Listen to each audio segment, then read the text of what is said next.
You know, it's funny, I said I wasn't going to do these videos this year, yet here I am, once again.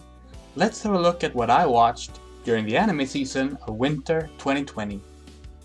Asteroid in Love is a Kirarake anime based on a Manga Time Kirara manga. It stars Mira and Ao, two kids who met each other as children and promised they would find a meteor together, and then meet again in high school and join the Earth Science Club. And the rest of the anime is basically their story and their clubmates' stories and what they do together. It's really sweet, it's absolutely wonderful, and it's the kind of show that just fills you with warmth. Like, I deeply, deeply recommend Asteroid in Love. It is just that fun to watch, and it made me happy every week. Even, well, okay, there was one week there wasn't an episode, but apart from that, it made me happy every week. You can watch it on Crunchyroll. Bang Dream, third season. I knew I was going to love the third season of Bang Dream. I mean, I loved the first season, I loved the second season, I loved the game, I loved the manga. I love Bang Dream, I absolutely do. I wasn't prepared for how good the third season truly would be though. The writing has gotten really, really good, and the pacing is much better than the previous seasons as well. Although the release structure has been a mess in the West, episodes have kind of just released randomly here and there, and the last few episodes aren't out either. The Japanese release order is different, and it's just kind of confusing. With that said, it's still an amazing thing to watch, and I love it. I love every second of it. And yeah, check that out as well. That's available on HIDIVE. Bofuri, I don't want to get hurt, so I'll max out my defense. This is one of the two wordy titles of the shows I watched this year. It's based on a light novel, it's another MMORPG story, we have a lot of those these days.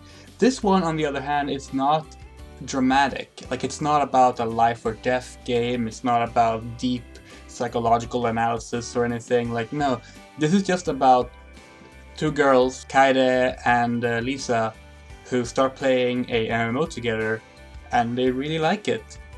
And the main girl, Kaede, who plays Maple in the game, she has a very unconventional way of playing, and as a result ends up with this monstrously strong character and just starts breaking the game. And that's it. It's just a fun little show about this guild breaking things in game and everyone just being astounded at it happening. It's absolutely hilarious. It's available on Wakanim in Europe and Funimation in America. Dorohedoro. This is actually not out yet officially in English. It has been licensed for an English release, but it's by Netflix, which means that it will release when no one talks about it anymore. It's an action anime based on a manga of the same name. It's really gory. It's about these people who live in this dump called the Hole, where sorcerers arrive from another world and like experiment on them with magic. And it's about Kaiman and Nikaido fighting back against these sorcerers. It's pretty bloody, it's violent, it's really funny, and I enjoyed watching it. It's not spectacular, it's far from one of the best shows of the year, but it's really entertaining, and I do think it's worth checking out once it hits Netflix, although do be aware that the first season doesn't really end in a very satisfying way. It just sort of stops in the middle of the plot. Hopefully there's another season coming, but we'll see. Healin' Good Precure. This year's Precure show is amazingly the first time a woman is directing the main series. It's directed by Ikara Yoko, and it's really good so far. Fittingly for the thing that's going on right now, it has a theme of healing and curing illnesses. And it's Precure. It's not revolutionary in what it's doing so far, but it's really entertaining. If my favorite pop idol made it to the Budokan, I would die. Or Oshiburo for short. Oshiburo is probably the most surprising high quality show of the season. It's about an idol fan, Eripio, who falls in love with an idol, Mina, a small-time idol, not like a famous one, and becomes her number one fan and wants to get close to her, but they're both socially awkward and it doesn't really work out as well. But What's really nice about Oshibura is that even though the main two girls are socially awkward and don't end up really making a move on each other, the show and the story still develops romance between other characters. Like, for example, there are two idols in the main unit, Yume and Maki, who are dating in secret. It makes for a very surprisingly non-glamorous look at idol culture, without being too scathing at the same time. It's unique in that regard because it's an idol anime that isn't tied to being an idol franchise, which really helps it being able to critique things that another anime might not dare to critique. I highly recommend it. It's available on Wakanim and on Funimation. Keep your hands off Aizoken. This is the breakout hit of the season. Everyone loves it, everyone talks about it, and it's my favorite anime of the season as well. Aizoken is an absolutely amazing celebration of creativity, of the love of making things. It's about three girls who start making anime in high school, and it's just glorious. Now, I love stories about people creating things like Shirobako, things like New Game, things like Girls Beyond the Wasteland. I just adore that kind of story. But Aizoken manages to truly capture the love of creativity better than any of those other ones have, and it made for a fantastic series that I think everyone should watch. Absolutely everyone. It's out on Crunchyroll. There's also a live action version starting in 4 days, so that's going to be interesting to see how that works out. But yeah, keep your hands off Aizoken. Absolutely watch it. Absolutely watch it. It's so very, very, very good. Nanabun no Nijuni, aka 22/7. I hated this. I absolutely hate it. I was excited for this. I have been listening to this idol unit for a few years now. I have been following the seiyuu behind all the characters, and I was really, really looking forward to this, and I hated it. When the show wasn't boring, it was offensive in its messaging.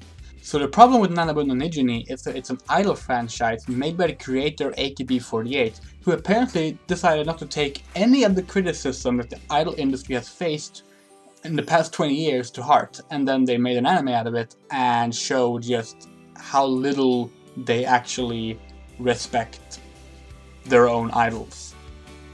What really, really, really made it sting for me is that they have this plot device in the anime called The Wall. The Wall issues orders to the idols. It's the one that picked out the idols, decided everything. The Wall's will is absolute. And this is basically just an excuse to have the producer be able to decide things for the idols against their will, because they have to do what the Wall said, because the omnipotent Wall said it. That means it's not the producer who's at fault if they suggest something that might make them uncomfortable, for example. And this comes to its apex when there's an episode about a bikini shoot where several of the girls face some level of discomfort about the idea of doing a bikini shoot, but one girl in particular hates the idea, and she still has to do it because that's what the Wall said. And if she doesn't do it, that would be a poor act of leadership. She would be a bad leader if she didn't do it. And the way they resolve this and the way they frame it is absolutely disgusting and just the worst way they could have handled it. Like, I don't want to spoil the ending in case you're actually going to watch Nanabun no Nijuni, but the ending made everything that had come before it even worse, because it thinks it's so clever.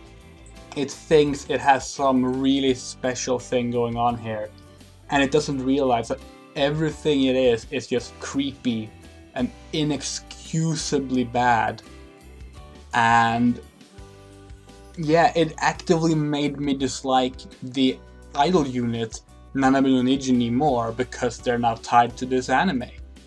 I liked their music. I have CDs from Nanabun no Nijuni since long before the anime, and this anime practically ruined them for me. It's that bad. Room Camp! Room Camp is a spin-off of Laid Back Camp, which is basically a little short following the camping club. Well, they're not called the camping club, they call it like the outdoor activity club or something, but it follows them on a stamp rally across Yamanashi, because, you know, Nareshko, who moved to Yamanashi in Laid Back Camp, doesn't really know the area, so why not do a stamp rally, go around and see the locations. It's just a cute little nice short anime. It sort of fills in the gap between the first season of Laid Back Camp and the upcoming second season, which is coming out in January. So, you know, it holds you over a bit while you wait for that. Check it out, it's on Crunchyroll, it's good.